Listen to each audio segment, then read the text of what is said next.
आप mic off करेंगे तो ही मैं बोल सकता हूँ, क्योंकि मुझे वॉइस दोबारा रिपीट में।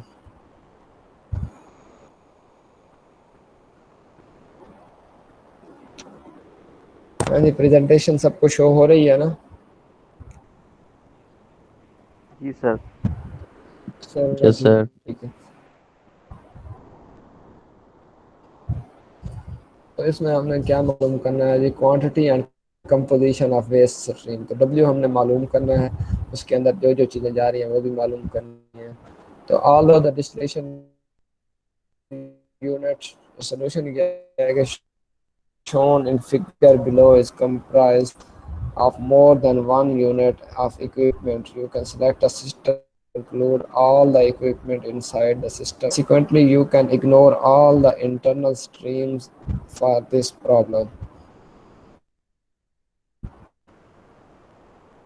तो ये है बेसिकली हमारे पास ना, यहाँ पे कुछ ये है, कुछ ये रिफ्लक्स आ रहे हैं और कुछ वेपर यहाँ पे हीट एक्सचेंजर में एंटर है।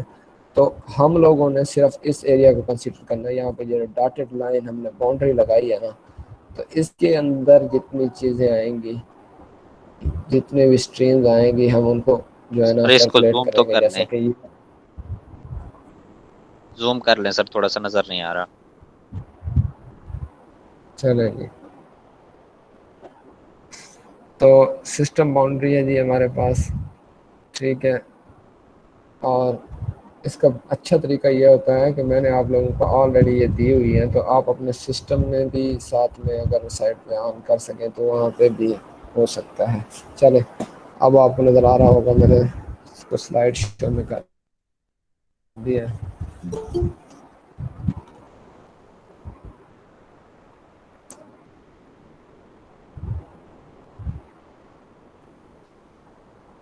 जी।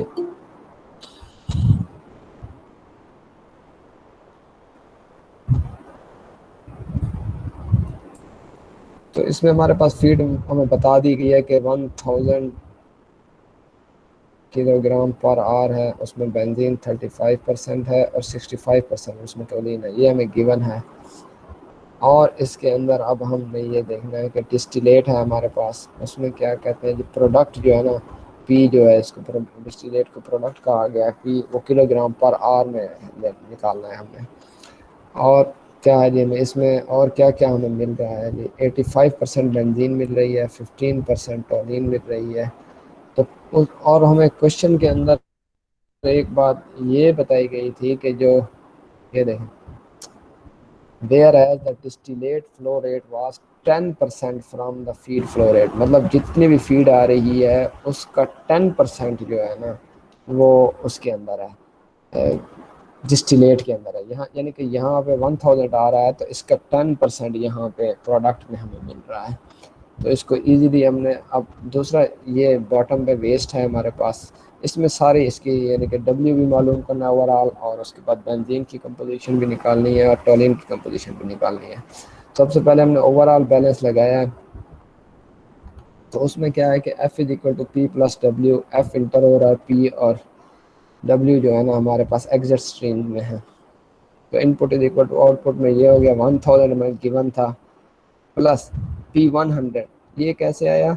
ये यहाँ से देखे आप, ये जो था ना, P 10% था, 1000 का कितना था जी? 10%। तो ये हमने यहाँ से निकाल लिया है, तो ये हमारे पास आ जाता है 100 kg। तो P भी हमें मालूम गिवन है, F भी हमें गिवन है, तो W हम निकाल सकते हैं। तो W हमारे पास आ जाएगा 900 किलोग्राम। उसके बाद नेक्स्ट स्टेप पे आ जाते हैं, हम बेंजीन के ऊपर मटेरियल बैलेंस अप्लाई करते हैं। तो 35% बेंजीन है, तो 0.35% into F is equal to P plus W, formula वही है। अब एफ यहाँ पे एफ है हमारे पास, और उसमें बेंजीन का लगा रहे हैं, तो उसको बेंजीन के साथ मल्टीप्लाई कर देंगे, इज इक्वल टू पी में हमारे पास देखें बेंजीन कितनी है, ये 85% है, तो 0.85 मल्टीप्लाइड बाई 100, क्योंकि पी में हमारे पास पी कितना था? 100 था, plus kilogram of benzene in W. और बेंजीन जो है ना, डब्ल्यू के अंदर में दोनों दोनों चीज़ें गिवन नहीं है, बेंजीन भी गिवन नहीं है और ये भी गिवन नहीं है। तो इसको हमने ऐसे लिख दिया है कि kg of benzene in W। ठीक है जी। इसको हम सॉल्व कर लेते हैं। तो इससे जो kg of benzene is W जो है ना, वो हमें मिल जाता है 265 किलोग्राम।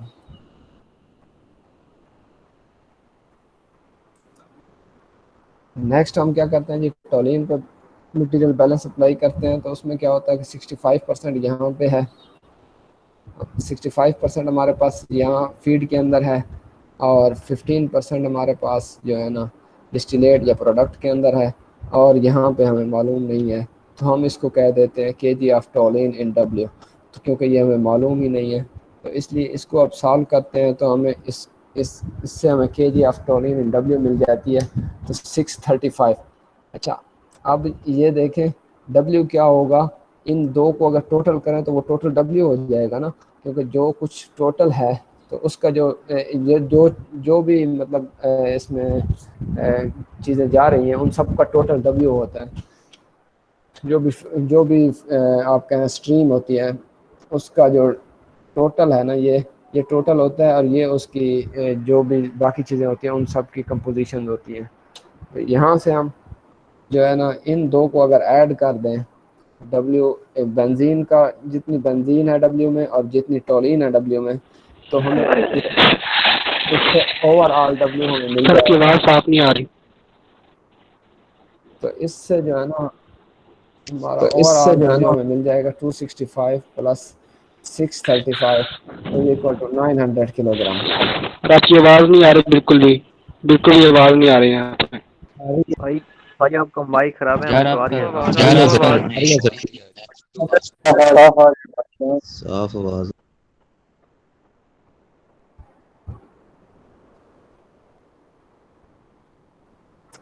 चलें जी। अब mass fraction of benzene in waste, अब मास फ्रैक्शन निकाल लेना है, दिस डिवाइडेड बाय इन दोनों का टोटल। तो हमें इससे बेंजीन मिल जाएगी, और ये टोलिन का निकालना हो तो this divided by the total of this. तो हमें इस तरह मास फ्रैक्शन इन दो की जो है ना वो मालूम हो जाएगी कि इतने परसेंट बेंजीन है और इतने परसेंट टोलिन है। तो इस तरह हम इस क्वेश्चन को सॉल्व करेंगे। बहुत ही सिंपल सा क्वेश्चन है। तो इसके बाद नेक्स्ट है हमारे पास अब्जॉर्प्शन कॉलम है। Absorption column, a gaseous mixture F consists of 16 mole percent CS2 and 84 mole percent air are fed to the absorption column at a rate of 1000 pound mole per hour. Most of the CS2 input are absorbed by liquid benzene, which is fed to the top of the column. 1% of the benzene input are evaporated and out with the exit gas stream. इसमें जो है ना आप लोगों ने इसकी जो भी क्वेश्चन है उसके स्टेटमेंट को बड़े गौर से पढ़ना। लेकिन अब जब हम इसको देख रहे हैं तो आपने भी ये जो स्टेटमेंट है ना, सारा कुछ स्टेटमेंट के अंदर मेंशन होता है, लेकिन सम टाइम वो बिल्कुल क्लियरली लिखा होता है, सम टाइम उसको किसी रेशो की शक्ल में मतलब कह दिया जाता है ये इसकी ये है। अब देखें, अब इसी में भी ये बात है कि 1% of benzene input are evaporated and out with the exit gas stream, which consists of 96 mole percent air, 2 mole percent CS2 and 2 mole percent benzene। तो ये एग्जिट स्ट्रीम है, तो उसमें से उन्होंने ये हमें बता दिया गया। और the product stream P consist of benzene CS2। अब P जो प्रोडक्ट हमें बताई गई है उसमें ये कहा गया है कि इसमें सिर्फ जो है ना बेंजीन और CS2 जो है ना एग्जिट हो रहे हैं। और calculate the mole flow rate of GLP and the composition.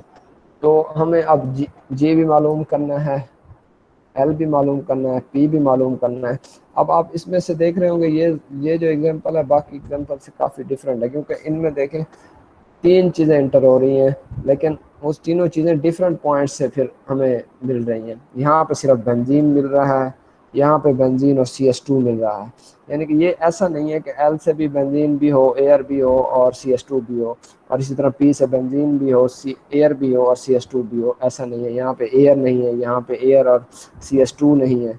और यहाँ पे भी देखें कि हमारे पास जो फीड है इसमें भी ऐसा ही है कि फीड के अंदर बेंजीन नहीं है।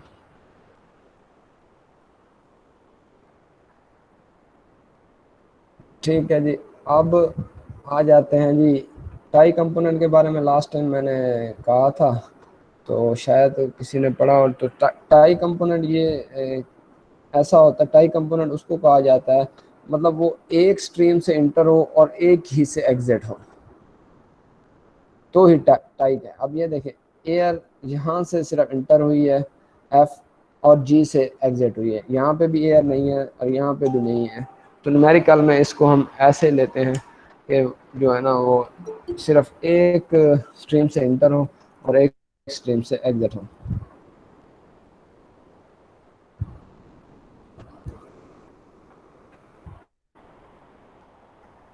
अब इसके सोल्यूशन की तरफ आ जाते हैं। बेसिस हमने ले लिए 1 R और एफ है हमारे पास 1000 पाउंड मोल, जो कि हमें गिवन है यहाँ पर। अब हमने, क्योंकि हमारे पास काफ़ी सारी चीज़ें अननोन है, तो हम ओवरऑल मटेरियल बैलेंस लगाते हैं। आप चाहें तो इसी को ऐसे ही बुक में जैसे किया गया है सॉल्व कर सकते हैं, या फिर इसको मैंने अपने बाई हैंड भी इसको सॉल्व किया है। तो नेक्स्ट टाइम या तो मैं अभी भी, हाँ मैं ऐसा करता हूँ, अभी आपको ना लोगों को उसकी पिक्चर लेके शो करा देता हूँ, तो वो भी देख लेते हैं और इस यहाँ से भी।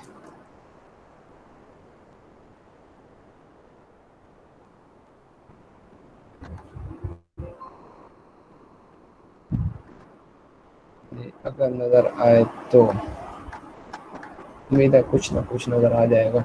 अब ये हमारे पास फिगर थी, थोड़ी ब्लर सी है, तस्वीर सही नहीं आई, तो बाद में मैं दे दूंगा आपको क्लास।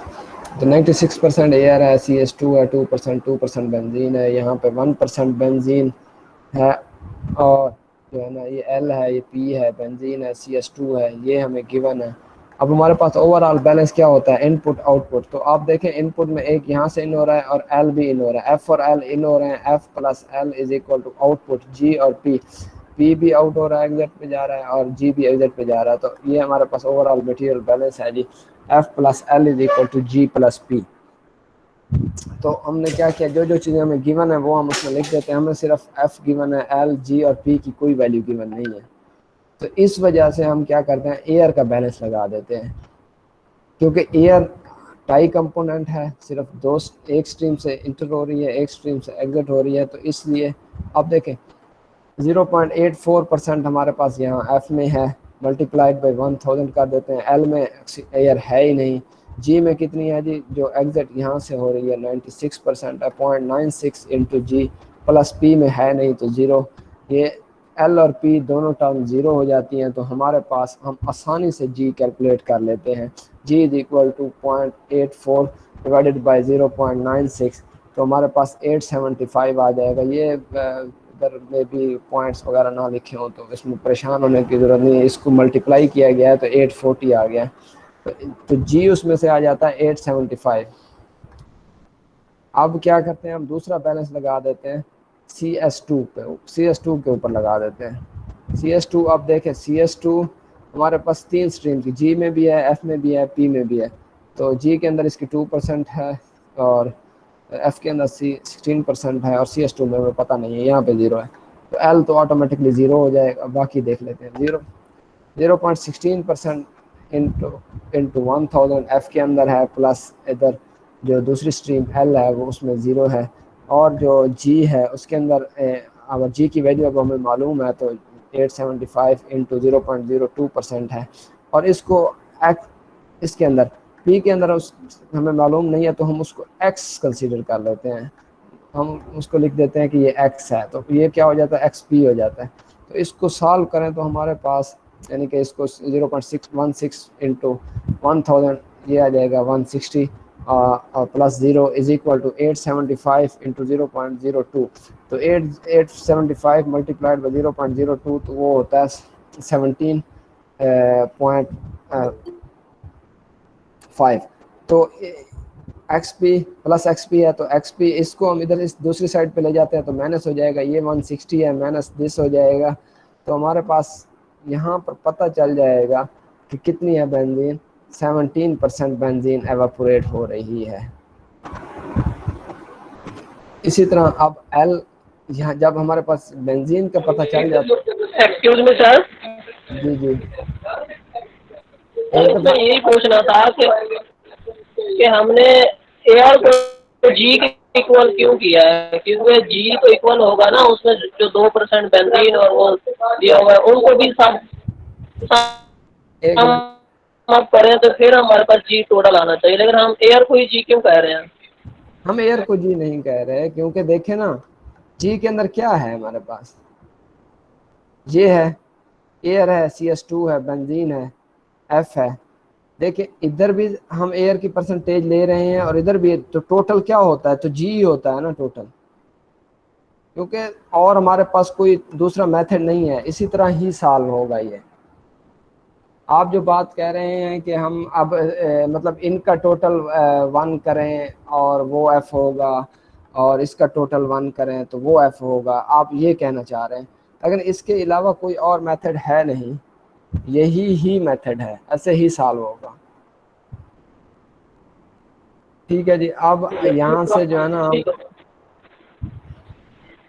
एल यहाँ से हम एक्सट्रैक्ट कर लेंगे, हमारे पास एल की वैल्यू हो जाएगी 1750, और फिर हम बेंजीन का लगाते हैं, ये CS, पहले एयर का लगाया था हमने बैलेंस यहाँ पर, फिर CS2 का बैलेंस लगाया हमने, अब हम बेंजीन का लगाते हैं, F plus L is equal to G plus P into 1 minus X, क्योंकि 1 को जो है ना 1% बेंजीन जो है ना वो आपने स्टेटमेंट के अंदर मैंने आपको कहा था कि इसको ज़रा गौर से देखिएगा, 1% जो इनपुट में जा रही है और वो और वहाँ से एग्जिट भी हो रही है आगे।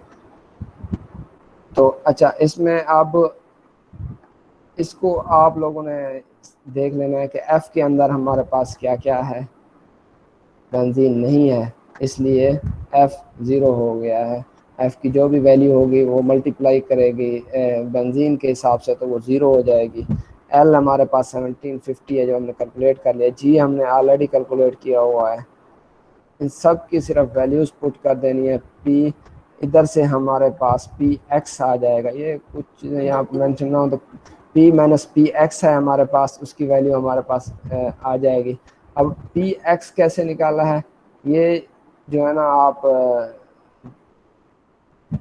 एक्स पी था ना, तो यहाँ से हमारे पास कुछ वैल्यूज आई थी, एक्स पी हो या पी एक्स हो एक ही बात है, तो वो हम यहाँ पुट कर देते हैं, तो इसमें से हमारे पास पी की वैल्यू आ जाती है जो कि 1875 है। अब ये तो मेथड है जो मैंने बाई हैंड सॉल्व किया है, अगर हम बुक पे देखें तो उसको भी देख लेते हैं।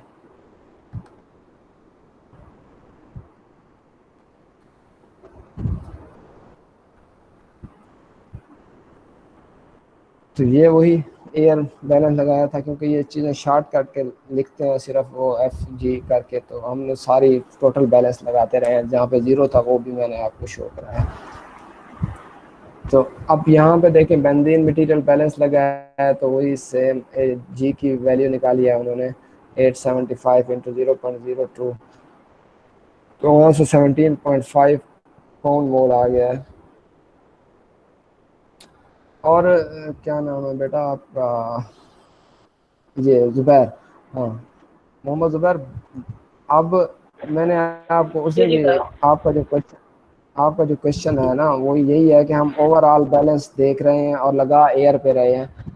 मैंने आपको उस दिन भी कहा था, आपने फिर भी टाई कंपोनेंट नहीं पढ़ा, मैंने अभी भी आपको बताया कि टाई कंपोनेंट वही है, एयर है जो एक ही तरफ से इंटर हो रही है और एक ही तरफ से आउट हो रही है, तो वो हमें यही यही चीज़ है, टाई कंपोनेंट की वजह से जो हम इसके ऊपर ओवरऑल बैलेंस से लगा रहे हैं और हम जी की वैल्यू एयर से निकाल रहे हैं। अदरवाइज हम, अगर तो ऐसा होता तो फिर हम आप ये कह सकते, अगर हम ठीक है सर। CS2 से भी फिर निकाल लेते जी की वैल्यू, शायद वो सही ना आती, क्योंकि CS2 यहाँ भी हो रहा है, तो यहाँ पर भी है, यहाँ पर भी है, यहाँ पर भी है, फिर वो सही ना होती शायद शायद। तो लेकिन यहाँ क्योंकि सिर्फ टाई कंपोनेंट है, एयर सिर्फ एक जगह से इंटर हो रहा है और एक ही जगह से यानी कि एग्जिट हो रहा है, तो इस वजह से हमने ओवरऑल बैलेंस उस पर लगाया। ठीक है जी, तो ये आपने जस्ट देख लेना है, सिमिलर मेथड है अब इस एग्जांपल का, जैसे मैंने सॉल्व किया है ये तकरीबन उसी तरह ही है, लेकिन इसमें यह है कि कुछ चीज़ें वो शार्ट कर जाते हैं, मेंशन नहीं करते, तो मैंने थोड़ा वो जो खुद बाई हैंड सॉल्व किया है, तो स्टेप बाय स्टेप उसको करता गया हूँ सॉल्व, जिससे हमारे पास ये इनपुट आउटपुट की वैल्यू आई। इसको फिर इन्होंने चेक भी लगाया है टोटल को चेक करने के लिए ना, कि जो भी हमने जो बैलेंस लगाया है क्या ठीक है या नहीं। अगर तो हम देखें ना ज़ुबैर, अगर गलत होता ना तो यहाँ से हमें पता चल जाता F plus L is equal to 1000 plus 1750, जो हमारे पास वैल्यू आई है ना इनपुट की और आउटपुट की, वो बराबर आ रही है। तो इसका मतलब है जो हमने मटेरियल बैलेंस यूज़ किया है वो करेक्ट है, उसमें कोई मसला नहीं है। ठीक है जी, जी सर समझ आ गया, ठीक ओके है। नेक्स्ट पे आ जाते हैं।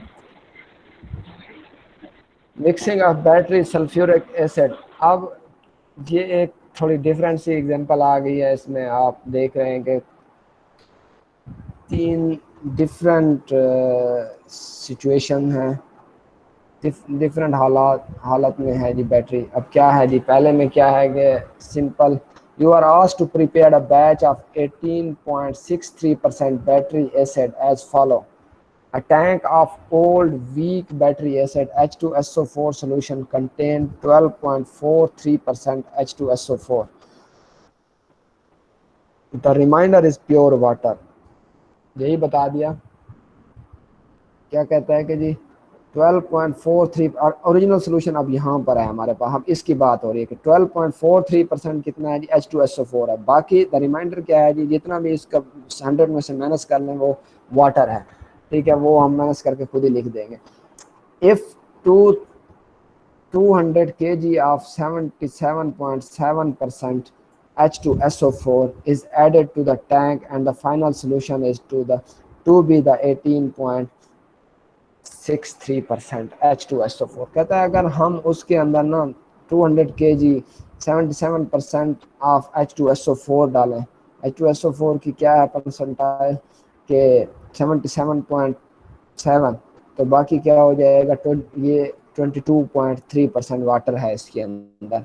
ये उसकी एक तरह से आप प्योरिटी भी कह सकते हैं। जब हम जब लिख रहे होते हैं ना भी H2SO4 प्योर है, कंसनट्रेटेड है, डाइल्यूटेड है, तो ये वो चीज़ें हैं। तो इसके अंदर क्या है जी 77% H2SO4 है और 22.3% जो है ना वाटर है। और क्या है कि and the final solution is to be 18.63%।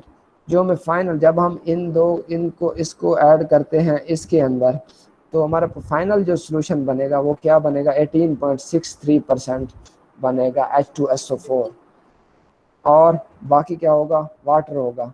अब हमने से पूछा क्या गया है कि how many kilogram of battery acid have been made. वो कहता है ये बताएं कि कितने केजी जो है ना बैटरी एसिड बना है। तो अब इसको देखते हैं कि जी कैसे होता है। बहुत ही सिंपल है, बस ये थोड़ा सा परसेंटेज का कंफ्यूजन शो हो रही है, अदरवाइज बहुत सिंपल क्वेश्चन है। मेरे ख्याल में जितने भी हमने क्वेश्चन किए हैं उन सब में से ये सिंपल ही होगा। तो input is equal to output. Input, अब हम ये इनपुट हो रही है, इन किया है हमने इसके अंदर, ये जो है ना इसको हमने ये भी उसी के अंदर आ जाता है ना फाइनल, क्योंकि सिर्फ हमारे पास ये फाइनल है। ये था पड़ा हमारे पास, ये हमने इन किया, ये था हमारे पास ओरिजिनल सोल्यूशन था, उसके अंदर हमने ऐड किया 200 kg ऑफ ए। तो इनपुट में दो चीज़ें आ जाएंगी, जो हमारे पास ऑलरेडी था और जो हमने ऐड किया। तो A plus F is equal to P.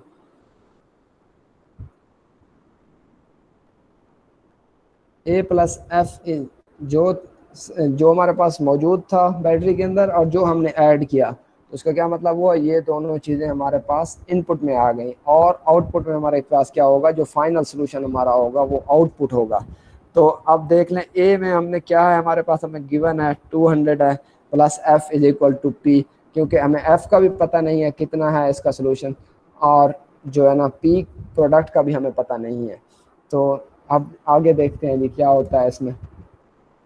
अब हम मटेरियल बैलेंस लगा देते हैं H2SO4 के अंदर। अब इन सब की तो कंपोजिशन हमें गिवन है ना, हर चीज़ की हमें कंपोजिशन H2SO4 की, H2O की हमने खुद निकाल ली सब की, तो ये हमें ऑलरेडी गिवन है। तो हम डायरेक्टली अब H2SO4 का बैलेंस लगाएंगे, फिर H2O का बैलेंस लगाएंगे, तो जब इनका बैलेंस लगाएंगे तो ऑटोमेटिकली हमें उससे जो है ना बाकी चीज़ें मालूम हो जाएंगी। अब H2SO का बैलेंस लगाया है तो F में हमारे पास है 0.777, क्योंकि वो 77.7 था तो ये परसेंट था, तो इससे हमने ये F इंटू एफ मल्टीप्लाई हो गया है। और सॉरी, A हमारे पास क्या था पहले, नॉट द F,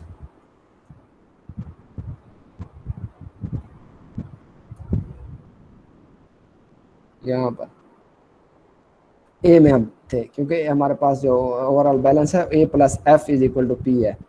ठीक है जी, तो यहाँ पे ए हमें गिवन था और उसके अंदर H2SO4 इतना था, और एफ में जो है ना क्या है हमारे पास इसकी H2SO4 कितना है और पी के अंदर H2SO4 कितना है। तो इसको हम ऐसे इक्वेशन की सूरत में हम लिख लेंगे। इसको हम इक्वेशन 2 कह देंगे, पहली इक्वेशन 1 कहा था। और फिर हम H2O का मटेरियल बैलेंस लगाएंगे कि वाटर कितना कितना है, ए के अंदर कितना है, एफ के अंदर कितना है और पी के अंदर कितना है, उसको जस्ट पुट कर देना है और इसको हमने इक्वेशन 3 बना देना है। अब क्या करना है, एक इक्वेशन में से आपने कोई वैल्यू लेनी है। अब क्या का इक्वेशन 1 क्या है हमारे पास थी, P is equal to 200 plus F. तो हमने क्या किया, जो हमारी इक्वेशन 1 थी ये P is equal to 200 plus F, तो अब जहाँ जहाँ P है ना तो उसके अंदर हम P के अंदर ये वैल्यू पुट कर देते हैं 200 प्लस एफ। जब हम यहाँ P में ये वैल्यू पुट करेंगे तो ऑटोमेटिकली हम इसको सॉल्व करें तो F की वैल्यू हमारे पास आ जाएगी। ठीक है जी, सब्स्टिट्यूटिंग इक्वेशन 1 एंड 2। तो यहाँ से अब जब हमने इसको पुट किया, ये देख लें ये स्टेप हुआ पड़ा है, ये इक्वेशन 2 है हमारे पास, plus this into F is equal to 0.183 into ये पी की वैल्यू, ये हमारे पास जो पी था ना यहाँ पर उसकी पी की वैल्यू हमने पुट कर दी है। इसको जस्ट प्लस माइनस करना है तो इसमें से हमें पी एफ की वैल्यू मिल जाएगी, सॉरी एफ की वैल्यू हमें यहाँ इस इक्वेशन में से एफ की वैल्यू मिल जाएगी। इस एफ की वैल्यू को आप किसी भी इक्वेशन में पुट करके, या आप सिंपल वाली जो इक्वेशन है ना उसी में ही पुट करें, बजाय इनके बड़ी इक्वेशन में जाने के आप सिंपल यहाँ पे पुट करें, एफ की वैल्यू को यहाँ पुट करें तो आपके पास आंसर आ जाएगा। ठीक है जी, आपका ये आंसर होगा। बहुत ही सिंपल क्वेश्चन है, जस्ट मल्टीप्लिकेशन और ऐड हो रहा है, कहीं पे सब्ट्रैक्ट हो रहा है और कुछ भी नहीं करना। जस्ट समझने वाली जो बात है ना वो यही है कि इनपुट के अंदर जो है ना जो चीज़ हमारे पास मौजूद थी और जो हमने ऐड की वो इनपुट है, और जो फाइनल होगा वो आउटपुट ही होता है। हमें वो तो इस चीज़ के बारे में तो हम श्योर हैं। सिर्फ यहाँ पे एक नई बात यही आई थी कि ये ऑलरेडी बैटरी के अंदर था तो कुछ हमने ऐड किया, अदरवाइज जो सिस्टम हम जितने भी बनाते हैं उनमें दो चीज़ें इंटर हो रही होती हैं तब उनको हम इनपुट कहते हैं। इसमें क्या है कि जो ऑलरेडी था उसको भी हम इनपुट ही कहेंगे। ठीक है, आगे एक एग्जांपल है ड्रायर की, एग्जांपल नंबर 8.5। इसमें क्या है, in the processing of the fish after the oil is extracted,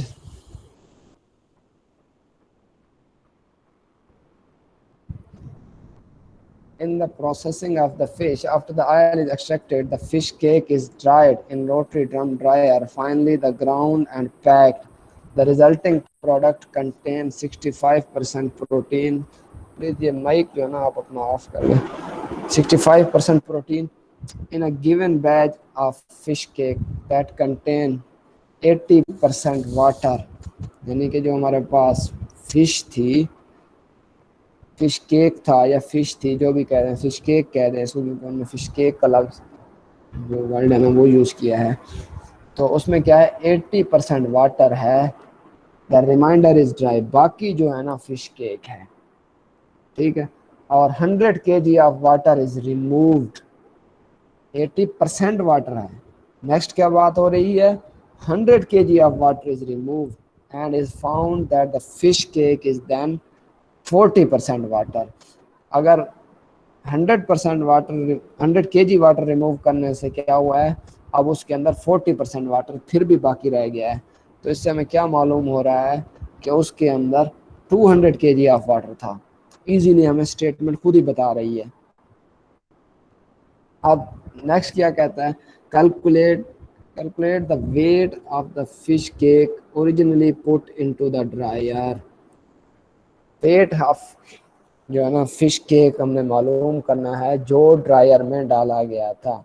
water का वेट भी हमें पता चल गया और कितना परसेंट वाटर है ये भी पता चल गया, कितना रिमूव हुआ ये भी। लेकिन वो हमसे पूछ रहा है कि ये बताएं जो हमने फिश डाली थी उसका कितना वेट था। तो आप देख लेते हैं इसको हम, ये जो हमें डायग्राम गिवन है तो इससे हम अब देखते हैं कि क्या हो रहा है इसके अंदर। ए है जनाब फिश केक है हमारे पास जिसमें क्या है 80% H2O है।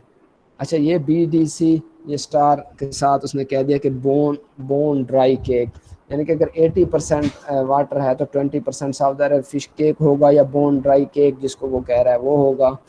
और क्या होता है, रिमूव कितना हुआ है वाटर, W2 कह दिया इसको कि 100 kg ऑफ वाटर रिमूव हुआ है H2O, ठीक हो गया। और इसमें है कि W1 क्या है 0 kg ऑफ वाटर, क्योंकि W1 में उसने कुछ भी नहीं बताया हमें, इसलिए हम इसको 0 kg ऑफ वाटर कह रहे हैं। सॉरी, उसने हमें ये कहा कि वो मतलब वेट है, इसीलिए हमने उसको कहा। अच्छा तो यहाँ पे क्या है, बी क्या है जी, ड्राई होके फाइनल जो sir I have a question. Sir ये वेट वन जो है सर ये जीरो क्यों है सर? अभी अभी आगे चलते हैं ना, अभी इस क्वेश्चन को सॉल्व करें ना फिर पता चलता है, सुन लें। ठीक है जी, अब क्या है जी, बी है हमारे पास, वो क्या है जी, ड्राई फिश केक है जो फाइनल प्रोडक्ट हमें जो मिलती है ना, उसमें फिर भी क्या कहता है 40% वाटर है और 60% इसका मतलब है क्या है, ड्राई बोन केक या ड्राई केक या कुछ भी कह दें। अब यहाँ पे बात आ रही है W1 और W2 की। तो W1 उसने गिवन किया था हमें कि W2 सॉरी, द रिजल्ट ये कहाँ पे गिवन था कि जी 100 kg of water is removed. लेकिन वो ये बात हमें नहीं आज पूछना, वो हमसे क्या चाह रहा है, calculate the weight of fish cake originally put into the dryer. जब वो हमने ड्रायर में डाली और उससे जितना वाटर निकलेगा उसके बारे में हमें कोई इंफॉर्मेशन नहीं थी, इसलिए हमने W1 को ज़ीरो लिया। सर जी जी, सर ये जो लिखा है the resulting product contain 65% protein, इसका क्या इससे क्या मतलब होता है? ये जस्ट माइक ऑफ कर लो। जी जी। तो ये जस्ट वैसे ही एक स्टेटमेंट के अंदर उन्होंने कह दिया कि 65%, इसका क्वेश्चन में कहीं यूज़ नहीं है। ठीक है जी, अब आ जाते हैं बैलेंस के ऊपर। हमारे पास input is equal to output material balance के लिए हम यूज़ करते हैं, ये तो बात आप मेरे ख्याल में याद हो गई होगी सबको। तो इनपुट में हमारे पास क्या है, ए है और हाँ W जो कि वेस्ट स्ट्रीम है, उसको वेस्ट भी कह सकते हैं, W2 है। वो ये था कि भाई हमने इसके अंदर कोई ऐड नहीं किया वाटर, क्योंकि ये ड्रायर था, ड्राई करना था ना कि हमने इसको वेट करना था, इसलिए वो ज़ीरो है। तो A plus W1 is equal to B plus W2। तो ये हमारे पास ओवरऑल बैलेंस हो जाएगा, मटेरियल बैलेंस है जनाब A plus W1 is equal to B plus W2। अब A जो ओवरऑल A है उसकी वैल्यू हमें मालूम नहीं है, तो हम और ना ही B की ओवरऑल वैल्यू मालूम है, इन दोनों को हमने मालूम करना है। ठीक है जी, अब A प्लस, क्योंकि मालूम नहीं है तो हम ए को एज इट इज़ लिख देते हैं। डब्ल्यू हमें पता है क्योंकि जब हमने वेट डाली ना तो उसमें से हमें अंदाज़ा नहीं था कि इसके अंदर कितना वाटर है, तो इसलिए उसको अब ज़ीरो लिया गया है क्योंकि हमने कोई ऐड नहीं किया, वो ऑलरेडी वेट ही थी। तो कुछ हमने वाटर ऐड नहीं किया, वो ऑलरेडी वेट थी, इसलिए वो W1 ज़ीरो है। तो is equal to B plus 100, W2 हमें सिर्फ गिवन है 100। तो ए प्लस, इसको अब उधर दूसरी साइड पे ले जाएंगे इक्वालिटी के, तो या इसको अब इन्होंने सीधा ही बस ऐसे ही लिख दिया A is equal to B plus 100। तो इस इक्वेशन को सॉल्व किया तो हमारे पास एक इक्वेशन आ गई, इसको सॉल्व करने से A is equal to B plus 100, क्योंकि बाकी ये ज़ीरो है। तो अब हमने दूसरा मटेरियल बैलेंस लगाया है BDC के ऊपर, जो वो बोन ड्राई केक जिसको कह रहा है उसके ऊपर। उसकी तो हमें कुछ चीज़ें मालूम है, तो हमने क्या किया, इनपुट में हमारे पास 0.2 ए है इज इक्वल टू 0.6 बी है। इससे हमारे पास एक और इक्वेशन बन गई, B is equal to 1/3%, 1/3 into A. अब ये 1/3 कैसे आया आप सोच रहे होंगे, इसको कुछ स्टेप हैं सॉल्व करने के। अब देखें, ये अगर बी इसी तरफ रहे और ए को हम दूसरी साइड पे ले जाएं तो ये क्या हो जाएगा, 0.2/0.6। तो 0.0 और 0 और पॉइंट आपस में कैंसिल हो जाएंगे, तो हमारे पास क्या बच जाएगा, 2/6। तो 2/6 क्या होता है, 2 इंटू 1 एंड 2 इंटू 3 6 हो जाएगा हमारे पास 1/3। इस तरह हमारे पास बी आ जाएगा 1/3 इंटू ए। और इसको अब हमने क्या किया है, सब्ट्रैक्ट इक्वेशन 2 इंटू इक्वेशन 1। अब जो ए की वैल्यू आई है वो हम क्या करें, इक्वेशन 2, हाँ, बी की जो वैल्यू आई है उसको हमने ए में पुट कर दिया है। इस वैल्यू को यहाँ पर हमने पुट कर दिया है। तो आप ये देखें, ए, ये वाला A is equal to 1.3 of A minus 100। इसको अगर आप सॉल्व करें स्टेप बाय स्टेप तो आपके पास ए की वैल्यू आ जाएगी 150। अब आप कह रहे होंगे ये कैसे आ गई, तो आप देखें इस ए को अगर हम 1/3 ए को दूसरी साइड पे ले जाएं तो ए माइनस 1/3 ए आ जाएगा। उसमें से आप इसको फर्दर सॉल्व करें तो आपके पास जो वैल्यूज आएगी उससे फर्दर आप सॉल्व करने से, मैंने इसको सॉल्व किया था एक पेज पे, तो मेरे पास अगर है तो मैं तस्वीर आपको उसकी दिखा देता हूँ।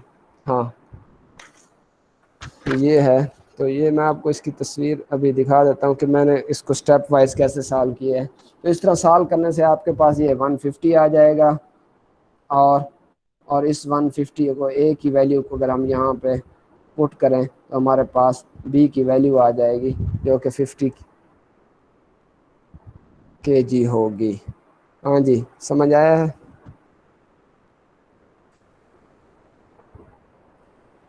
Yes sir. मैं उसकी पिक्चर ले रहा हूँ क्योंकि मैंने ऑलरेडी पिक्चर नहीं ली हुई थी, मैं आपको शो करा देता हूँ। हाँ, ये जब ये स्टार्ट में जो वाटर यूज किया है तो आप आवाज़ करें कि इसमें वाटर नहीं है। आप आहिस्ता आहिस्ता से बोलें, आपकी आवाज़ बहुत गूंज रही है, समझ नहीं आ रही। सर ये स्टार्टिंग में जो वाटर है, ये जो इनकी जो रिएक्टर होता है, रिएक्टर के अंदर मौजूद है ना वाटर, तो आप कह रहे हैं वाटर नहीं है, जब ये वेट हो गया है तो इसके अंदर तो है वाटर, ना। हाँ, वाटर उसके साथ था, वो जो फिश थी या फिश केक या फिश जिसको कह रहे हैं वो ऑलरेडी वेट थी, हमने कोई उसके अंदर वाटर ऐड नहीं किया, इसलिए ये बात कर रहे हैं। सर वो तो ठीक है, इनके रिएक्टर में मौजूद है वाटर, हमने तो जी जो जी, हमने लेना है स्टार्टिंग में वाटर। हाँ हाँ हाँ, बिल्कुल रिएक्टर में तो वो लेना मौजूद है, उसको हम इसलिए तो उसको एग्जैक्ट स्ट्रीम में ले रहे हैं। दूसरी समझ नहीं एक आया मिनट, इसकी बिल्कुल भी क्या करें। एक मिनट।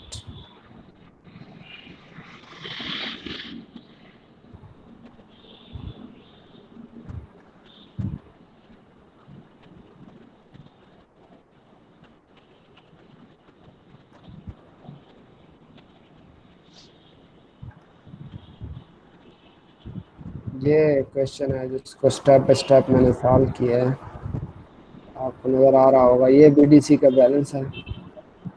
इसमें A is equal to 1/3 of A plus 100 और 100 is equal to A minus 1/3। हाँ, ये यहाँ पर इसको निकाल दिया तो ये 1/3 माइनस 1/3 ऑफ ए आ जाता है हमारे पास। यार काइंडली अपना माइक तो ऑफ कर दिया करो यार। तो इसमें आप ये देखें कि ये इसको अगर आप एलसीएम ले लें 3 ए माइनस ए, तो क्या बन, अगर हम इसको ऐसे भी सॉल्व कर सकते हैं या फिर 1 माइनस 1/3 इंटू ए, सिंपल ए हम कॉमन लेके 1 माइनस 1/3 ए से भी हम इसको सॉल्व कर लेते हैं। तो ये हमारे पास आ जाता है 2/3 ए। जब इसमें से अगर ए निकालना हो तो ये 2/3 वहाँ पे मल्टीप्लाई होगा जाके, तो ये उलट हो जाता है, 3/2 हो जाता है। तो 100 into multiplied by 300 divided by 2 is equal to 150। तो इस तरह इसको जो है ना आप लोगों ने सॉल्व करना है। सर एक दफ़ा दोबारा दिखा सकते हैं सर? मैंने सॉल्व किया सर, मेरे से ना फर्क यही वाला, हाँ जी। जी जी सर। एक मिनट, सॉरी, ये इसमें आप एक मिनट, सॉरी।